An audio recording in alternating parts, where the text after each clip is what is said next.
के पुरुषको पनि रेप हुन सक्छ? अब हाम्रो नेपाली समाजमा पुरुषको पनि रेप हुन्छ भन्ने कुरा चाहिँ प्रायलाई हास्यास्पद लाग्छ। तर ल पुरुषको रेप हुने कुरा एकतिर राख्दिउँ, तेस्रो लिङ्गी र समलिङ्गीहरूको त रेप पक्कै पनि हुन सक्छ। यो एउटा प्रोबेबल कुरा हो। तर नेपालको कानुन भन्नाले हाम्रो मुलुकी अपराध संहिता 2074 को दफा 219 ले के भन्छ भने कसैले कुनै महिलालाई निजको मन्जुरी बगैर करणी गर्नु नहुने भनेको छ। यहाँ शब्द याद राख्नुस्, महिला भनेको छ, व्यक्ति भनेको छैन, महिला पुरुष वा तेस्रो लिङ्गी भनेको छैन, महिला मात्र भनेको छ। तर फेरि नेपालको संविधानले हामीलाई समानताको हक दिएको छ र समानताको हक अनुसार कुनै जात जाति या लिङ्गको आधारमा पनि कसैलाई छुट्याइने छैन भनेको। तर अब यो संविधान पछि आएको यो 2074 को कानुनले चाहिँ यो जबरजस्ती करणीमा महिला र पुरुषलाई छुट्याएको देखिन्छ। महिलालाई करणी हुन सक्ने तर पुरुष वा तेस्रो लिङ्गी वा समलिङ्गीलाई चाहिँ करणी हुन नसक्ने।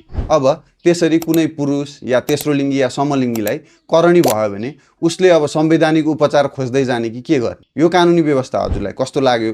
अहिलेको सरकार अलिकति यङ सरकार छ, अलि बुझेको सरकार छ, त्यसैले यो आवाज उठाउनु पर्छ कि पर्दैन? हजुरलाई के लाग्छ? आफ्नो कुरा उठाउन नबिर्सिनु होला, आफ्नो सांसदलाई ट्याग गर्न पनि नबिर्सिनु होला। And as always follow for more.